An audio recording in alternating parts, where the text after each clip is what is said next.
आप ही के शहरे गुजरांवाला से ताल्लुक़ रखने वाली एक बहुत बड़ी शख्सियत पीरज़ादा रज़ा साकिब मुस्तफ़ाई मंदारिल्लाह, ये को तकरीबन पिछली सर्दियों में हमारी मस्जिद में दरस कुरान करीम का प्रोग्राम था और दरस कुरान करीम के लिए हज़रत को मदऊ किया गया।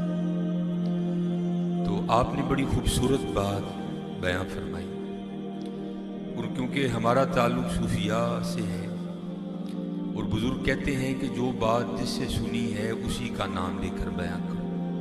अगर उनका नाम ना भी लूँ तो आपको क्या पता कि ये बात किसकी है, लेकिन अल्लाह को तो पता है ना। तो बड़ी खूबसूरत बात आपने बयां फरमाई। आप फरमाने लगे कि हमारे जिस्म पर इतने बाल नहीं हैं। आपसे कहा जाए ना कि अपने जिस्म के बालों का शुमार करो, तो सारे जिस्म के बालों का शुमार करना तो दरकिनार, आप अपने सर के बाल ही नहीं गिन सकते, इस कदर ज़्यादा बाल हैं। तो आप इरशाद फरमाने लगे कि हमारे जिस्म पर इतने बाल नहीं हैं जितने हम सब पर हुजूर के एहसानात हैं।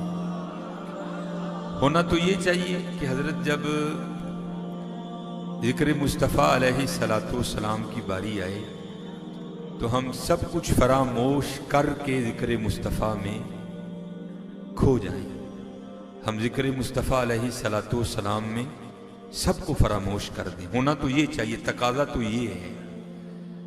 तो चलो अल्लाह इतना करम भी हम पर करे और हम इस मुकाम पर भी आएँ कि मोहब्बत रसूल हम सब पर इतना गलबा करे कि जब हमारे सामने हुजूर नबी अलैहिस्सलाम का ज़िक्र खैर किया जाए तो हमें हुजूर के अलावा कुछ याद ना रहे। लेकिन चलो हज़रत अगर ये नहीं है तो फिर हज़रत हुजूर के एहसानात को याद रख के दुरूद पढ़ दिया करो। और क्योंकि आज इमाम अहले सुन्नत मुजद्दिदीन दीन व मिल्लत अच्छा इमाम मोहम्मद रज़ा खां फ़ाज़ली बरेलवी रहमतुल्लाहि तआला अलैह का उर्स पाक भी है, क्योंकि बातें इन सब बाबों की एक हैं। हाँ, अंदाज जुदा हो सकता है, किसी ने नज़म में कही, किसी ने नस्र में कही, बात सबकी एक है।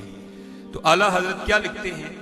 आप फरमाते हैं जो न भूला हम गरीबों को रज़ा, जो न भूला हम गरीबों को रज़ा। हम तो उनकी महफिल में बैठकर भी हजरत उनको भूल जाते हैं।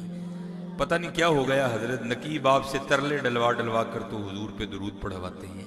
ये आज उम्मत का हाल है। और ये जो बाहर जो कुछ हो रहा है, मैं इसका किसी को कसूरवार नहीं ठहराता, इसके कसूरवार हम खुद ही हैं हजरत। क्योंकि पंजाबी का एक मिसरा है, वो कहा करते हैं जिदे कार दाने उदे कमले भी सियाने। अगर हम हुजूर की गुलामी में इतने पुख्ता हो ना, तो हजरत उनकी क्या जरूरत है कि वो हुजूर के बारे में कुछ गलत बोलना तो बड़ी दूर की बात, कुछ गलत सोच भी सके। लेकिन क्योंकि हजरत हम ही जागते सो गए हैं। मेरे सैयदी हकीम अब्दुल हई रहमतुल्लाहि तआला अलैह फरमाया करते थे, भाई जी, पंजाबी बोला करते थे, अब फरमाया करते थे, भाई जी सुते नु ते कोई जगाए। अगर कोई सो रहा है ना, उसको तो कोई जगा कर कहे भाई उठ हुजूर ते दुरूद पढ़ ले। यहां तो सारे जाग रहे हैं। आप फरमाया करते थे सोते को तो कोई जगाए, लेकिन भाई जागते को कौन जगाए? हम वो हैं कि जो जागते सो गए हैं हजरत। इसलिए मेरे दोस्तों बेदार हो जाओ यार, ये बातें अच्छी नहीं हैं। तो आप क्या फरमाते हैं? जो न भूला हम गरीबों को रज़ा। और अगर इन रिवायात को बयां करना शुरू करूं ना, तो शायद ऐसी कई शामें दरकार हैं, लेकिन वो रिवायात खत्म नहीं हो सकती। जहां जहां हुजूर नबी करीम अलैहिस्सलातु वस्सलाम ने अपनी उम्मत